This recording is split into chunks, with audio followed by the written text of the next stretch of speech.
बच्चों, आज हम पढ़ेंगे अब शुद्ध पदार्थों के कौन कौन से प्रकार हैं, है ना। यानी शुद्ध पदार्थ क्या है और इसके, है ना, तत्वों को या, है ना, यौगिकों में वर्गीकृत किया जाता है। ठीक है। रासायनिक संगठन के आधार पर शुद्ध पदार्थों को तत्वों या यौगिक में वर्गीकृत किया जाता है। तो तत्व क्या है देखते हैं। हम जानते हैं कि तत्व वे पदार्थ है जिन्हें रासायनिक विधि, है ना, रासायनिक विधि के प्रकार में मतलब ऊष्मा, प्रकाश, विद्युत या अन्य रासायनिक पदार्थों से, है ना, से क्रिया द्वारा दो या दो से अधिक पदार्थों में विभाजित नहीं किया जा सकता, है ना।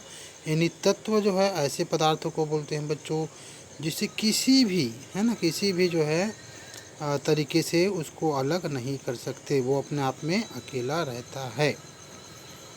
जैसे हाइड्रोजन एक तत्व है, तो इसी प्रकार सोडियम भी तत्व है, आयरन भी तत्व है, ये अपने आप में तत्व है। इसमें और जो है कोई ऐसा पदार्थ नहीं मिला है, स्वयं में ये अकेला है ना। इसको और किसी भी द्वारा हम और दो एक से अधिक जो है भाग में नहीं बांट सकते। कॉपर है ना, ये भी सब तत्व है। तत्वों की इस सूची में और नाम है, आप कितने नाम के जान सकते हैं, जितना भी आप जानते हैं वो जोड़ सकते हैं। फ्रांस के रसायन शास्त्री एंटोनी लॉरेंट लवाइजिए ने, है ना, जो 1743 से 1794, है ना, ने सर्वप्रथम तत्व की आधुनिक परिभाषा, है ना, प्रयोगों के द्वारा प्रतिपादित किया। यानी जो तत्व की परिभाषा था, है ना, आधुनिक युग की बात करें तो, है ना, तो इसके द्वारा कौन थे, ये रसायन शास्त्री थे। ये कहाँ के रहने वाले थे, फ्रांस के। ठीक है। ये एंटोनी लॉरेंट लवाइजी, है ना, तो इन्होंने जो है तत्व का परिभाषा, है ना, प्रयोगों के द्वारा प्रतिपादित किया। इसके अनुसार तत्व किसी पदार्थ का वह मूल रूप है जिसे रासायनिक विधियों, है ना, विधियों के द्वारा, है ना, अन्य सरल पदार्थों में विभाजित नहीं किया जा सकता, है ना। ये आपका तत्व का परिभाषा है। पदार्थ का मूल रूप मतलब में अपने आप में वो अकेला रहेगा, है ना, और उसको हम किसी भी विधि द्वारा, चाहे रासायनिक विधि द्वारा हो, चाहे और कोई भी अन्य विधि द्वारा हो, हम उसको अन्य, है ना, पदार्थों में विभाजित नहीं कर सकते, वो अपने आप में अकेला रहता है। ऐसे पदार्थों को क्या बोलते हैं बच्चों, तत्व बोलते हैं। तत्व को सरल पदार्थों में इसलिए हम विभाजित नहीं कर सकते, है ना, क्योंकि एक ही प्रकार के परमाणुओं से बने होते हैं, है ना। उसमें अन्य प्रकार के परमाणु भी अलग अलग होते हैं। दो तत्व रहेगा तो दो अलग अलग परमाणु रहेगा, है ना। लेकिन तत्व, है ना, अपने आप में, है ना, हम इसको क्यों नहीं तोड़ सकते इसको, है ना, या विभाजित क्यों नहीं कर सकते, क्योंकि एक ही प्रकार के परमाणु से बने होते हैं। उदाहरण के लिए जैसे तांबे की बात करें तो सिर्फ तांबे के परमाणु से बने होते हैं। आयरन की यदि बात करें तो आयरन के परमाणुओं द्वारा वो बना होता है ना। तो तत्व तीनों रूप में या तीनों अवस्थाओं में मिलता है। ठोस में भी मिलेगा, द्रव में मिलता है, गैसीय अवस्था में भी पाए जाते हैं। तो क्या आप जानते हैं, अभी तक ज्ञात तत्वों में 118 तत्व है बच्चों। अभी तक जो वैज्ञानिकों ने जो खोज लिया है तत्व, है ना, उसकी जो संख्या है वो 118 है। इसको आप लोगों को याद रखना है। ये प्रश्न जो है आपको परीक्षा में पूछा जा सकता है, इसलिए याद रखिए। अभी तक तत्वों की जो खोज है ना, या तत्वों की संख्या है वो 118 है। इसमें से 94 तत्व प्राकृतिक रूप से ये पाए जाते हैं, और शेष जो 94 के बाद कितना हो गया अपने पास, 6, है ना, और इधर हो गया 18। तो 18 और 6 24 तत्व जो है मानव के द्वारा निर्मित है, यानी, है ना, उसको मनुष्य ने बनाया है। और 94 तत्व, है ना, ये प्राकृतिक रूप से जो है मिलता है। अधिकांश तत्व ठोस है ना। यहाँ पे पढ़े कि तत्व तीनों रूप में मिलता है, लेकिन अधिकांश जो तत्व है 118 में, है ना, वो अधिक तत्व ठोस है। पारा और क्रोमियम तत्व कमरे के तापमान पर द्रव है ना। यानी देखिए, ये द्रव अवस्था में भी पाया जाता है। तो कौन कौन सा है, पारा और ब्रोमीन, ये दो ऐसे तत्व है जो कमरे के साधारण ताप पर जो है द्रव अवस्था में आपको मिलेगा। गैलियम तथा सीजियम तत्व कमरे के ताप, यानी कम से कम उसका जो ताप है वो 300 केल्विन होना चाहिए, से कुछ अधिक ताप पर द्रव अवस्था में, है ना, बदल जाते हैं। यानी 300 केल्विन ताप पर ये जो गैलियम है ना, सीज़ियम तत्व है, ये जो है द्रव अवस्था में पाए जाते हैं, है ना, या बदल जाते हैं। तो इससे कम रहेगा तब तो वो अपना मूल अवस्था में रहेगा, है ना। लेकिन 300 केल्विन से अधिक हो जाएगा तापमान तो वो धीरे धीरे किस में बदलता है, द्रव में बदलता है। 11 तत्व कमरे के तापमान पर गैस है, ठीक है। जो एक 18 तत्व है बच्चों, उसमें से 11 तत्व जो है कमरे के ताप पर गैस अवस्था में जो है आपको मिलेगा। अब तत्व के बारे में हमने जान लिया। अब हम जानते हैं बच्चों यौगिक के बारे में, कंपाउंड्स, है ना। हमारे आसपास ऐसे पदार्थ हैं जो 2 या 2 से अधिक तत्वों से, है ना, तत्वों के निश्चित अनुपात में रासायनिक संयोजन से बनते हैं, है ना। वे पदार्थ कहलाते हैं बच्चों यौगिक, है ना। अभी हमने पढ़ा तत्व, है ना, वो अपने आप में जो है अकेला रहता है ना। तो 2 या 2 से अधिक तत्व यदि मिल गया, है ना, तो ऐसे जो पदार्थ बनते हैं आपस में मिलकर, उसको हम बोलते हैं बच्चों यौगिक, है ना। लेकिन वो किस में मिलते हैं, निश्चित अनुपात में, है ना। अलग कम ज़्यादा होगा, कुछ भी आप मिलाओगे तो वो मिश्रण कहलाएगा, ना कि यौगिक, है ना। यौगिक के लिए क्या होना चाहिए, जो तत्व मिल रहा है आपस में उसका अनुपात निश्चित होना चाहिए, तभी हम बोलेंगे कि ये यौगिक है, नहीं तो वो आपका मिश्रण कहलाएगा, है ना।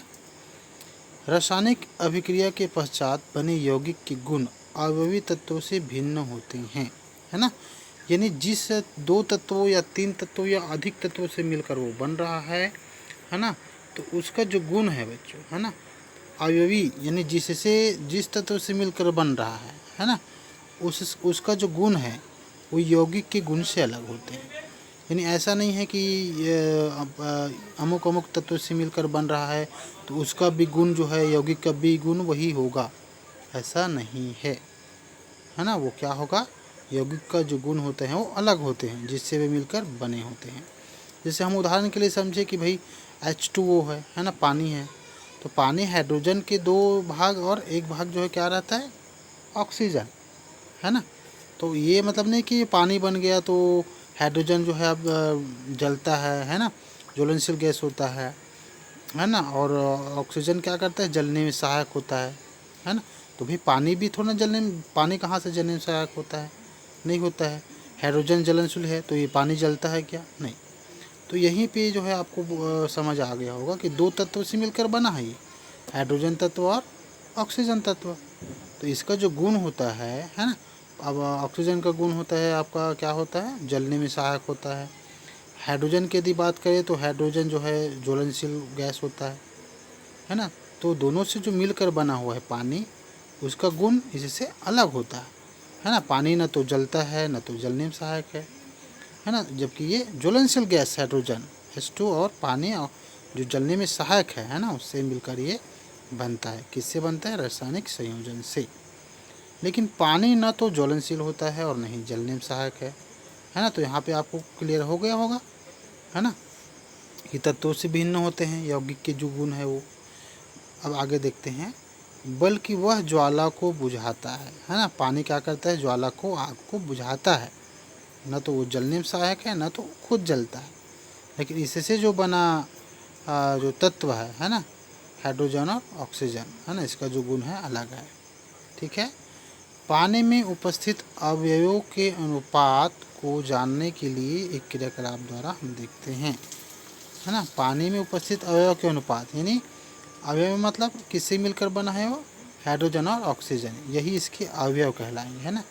अवयव मतलब होता है बच्चों जिससे वो मिलकर बना है ना, वही जो है उसका अवयव कहलाता है। जैसे पानी है ना, तो पानी किससे मिलकर बनता है, हाइड्रोजन और ऑक्सीजन से, है ना। तो पानी का अवयव क्या हो गया, हाइड्रोजन और ऑक्सीजन। तो इसकी क्रियाकलाप द्वारा आपको समझते हैं। देखिए यहाँ पे एक डायग्राम जो है बना हुआ है, चित्र बना हुआ है, जल का विद्युत अपघटन। तो क्या है इसका देखते हैं। देखिए, एक चौड़े मुंह की प्लास्टिक की बोतल लेकर उसके तली को हम काट देते हैं। देखिए एक बोतल है ना, और बोतल जैसे पानी बोतल ले तो इसको आप बीच से काट दीजिए, है ना, ये बीच से कटा हुआ देखो। उसके बाद तली से काट दीजिए, तली, है ना। नीचे वाले हिस्से को देखो 2 इसमें छेद किया गया है ना। बोतल के मुंह पर 2 जो है छिद्र वाला कॉर्क नहीं होता है बच्चों, ढक्कन, है ना।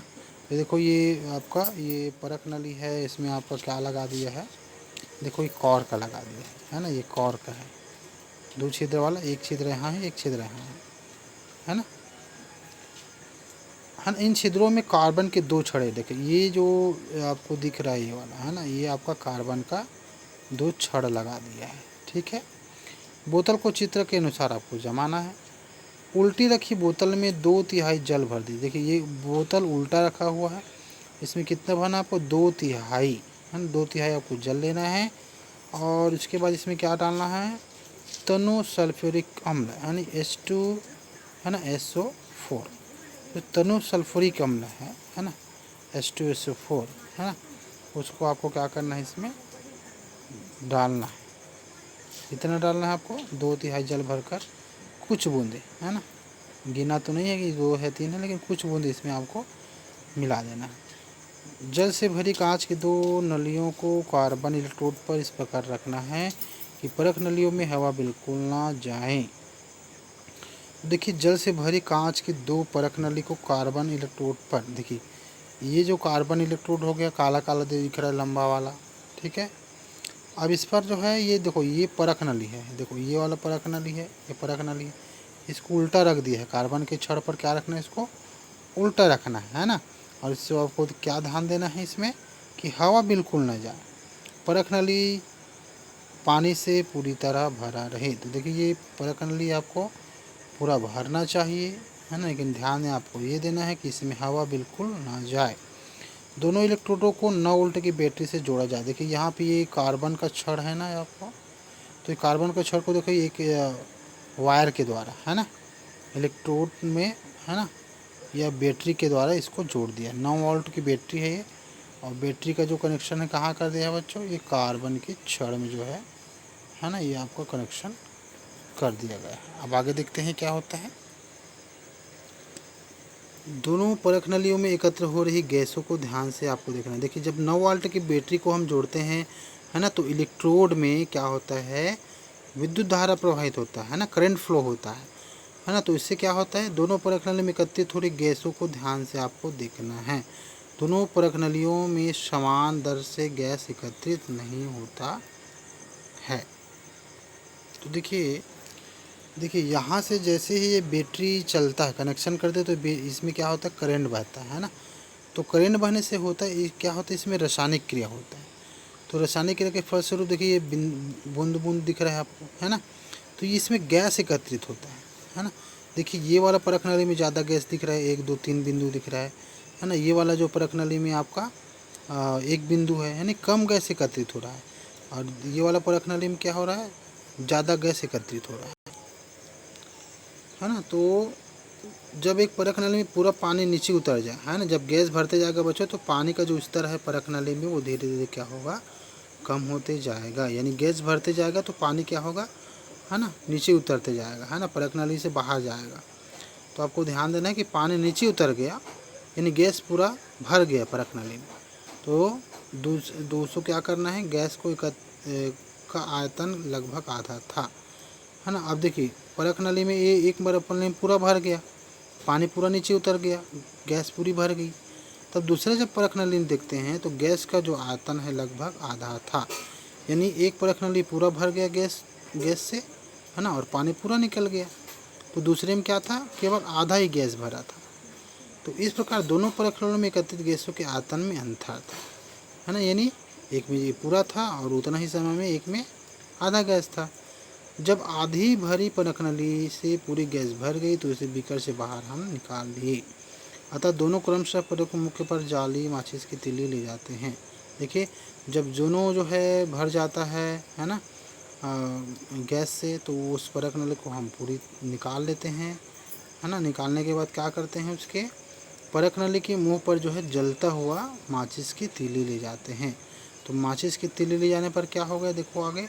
तब हम क्या देखते हैं कि जलाने में सहायक H2 गैस, है ना, और जलने में, है ना, स्वयं जलने में, यानी हाइड्रोजन गैस स्वयं जलता है, और जो हाइड्रोजन ऑक्सीजन गैस है वो जलने में सहायक है। जलने में सहायक मतलब जब तक ऑक्सीजन गैस है तभी कोई वस्तु जलेगा, नहीं तो नहीं जलेगा, है ना। तो दोनों का जो आयतन का अनुपात क्या हुआ, 2:1 था। यानी जो जल्दी भर गया, है ना, पूरा भर गया था वो हाइड्रोजन गैस था, और जो आधा भरा था, है ना, बाद में भरा था, वो ऑक्सीजन गैस था, है ना। तो दोनों का अनुपात क्या निकला, 2:1 था। तो इस क्रियाकलाप के आधार पर हम क्या निष्कर्ष निकाल सकते हैं कि पानी एक यौगिक है और दोनों तत्व, है ना, दो तत्व हाइड्रोजन और ऑक्सीजन से बना हुआ है, जिसका अनुपात 2:1 में है। अर्थात 2 भाग जो है हाइड्रोजन तो 1 भाग जो है ऑक्सीजन, है ना। इसके संयुक्त रासायनिक संयोग से जो है आपका क्या बनता है बच्चों, पानी बनता है। इस बने हुए पदार्थ में हाइड्रोजन और ऑक्सीजन से भिन्न होते हैं। तो जो बना पदार्थ है ना, यानी ऑक्सीजन और जब हाइड्रोजन मिला तो क्या बना, पानी बना, पानी पदार्थ बना, है ना। तो इसका जो गुण था वो हाइड्रोजन के गुण और ऑक्सीजन के गुण से भिन्न था। इसके अवयव को रासायनिक विधियों द्वारा विद्युत अपघट्य, है ना, से हम प्राप्त कर सकते हैं। इसके अवयव को मतलब पानी को हम, है ना, रासायनिक विधि के द्वारा जो है पानी से हम, है ना, ये जो हाइड्रोजन है और ऑक्सीजन है उसको हम क्या कर सकते हैं, प्राप्त किया जा सकता है।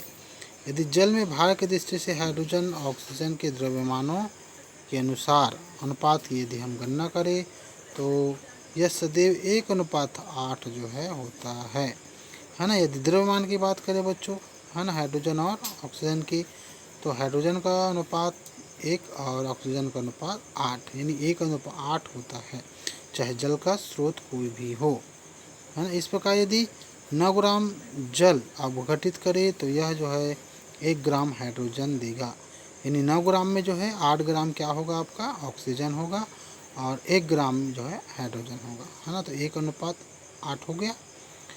ऐसे ही परिणाम, है ना, यौगिकों के अध्ययन में भी जो है हम होते हैं। जैसे कार्बन डाइऑक्साइड के लिए यदि बात करें, है ना, तो इसमें कार्बन और ऑक्सीजन का अनुपात क्या होता है, द्रव्यमान का अनुपात उसका 12:32, है ना। यानी 12 जो है भाग आपका कार्बन होगा और 32 जो भाग होगा वो ऑक्सीजन होगा, ठीक है।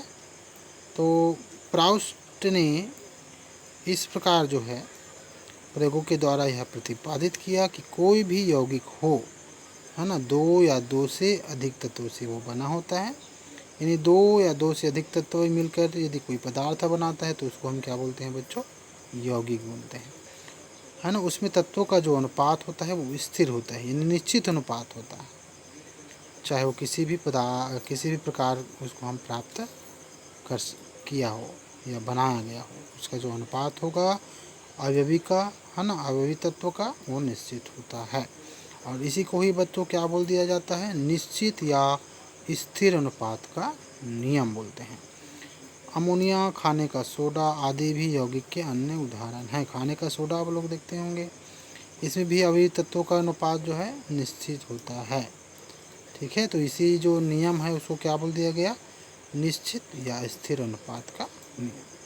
तो बच्चों ये जो है आपका ये जो पाठ है वो समाप्त हो गया, है ना। जो आप लोगों को नोट्स बनाने के लिए, है ना, ग्रुप में मैं प्रश्न, है ना, आंसर वगैरह सब डाल दूंगा, है ना। इसको आपको कॉपी में नोट करना है। और यदि कोई वीडियो आपको समझ में नहीं आता है तो आप कमेंट करिए, ठीक है।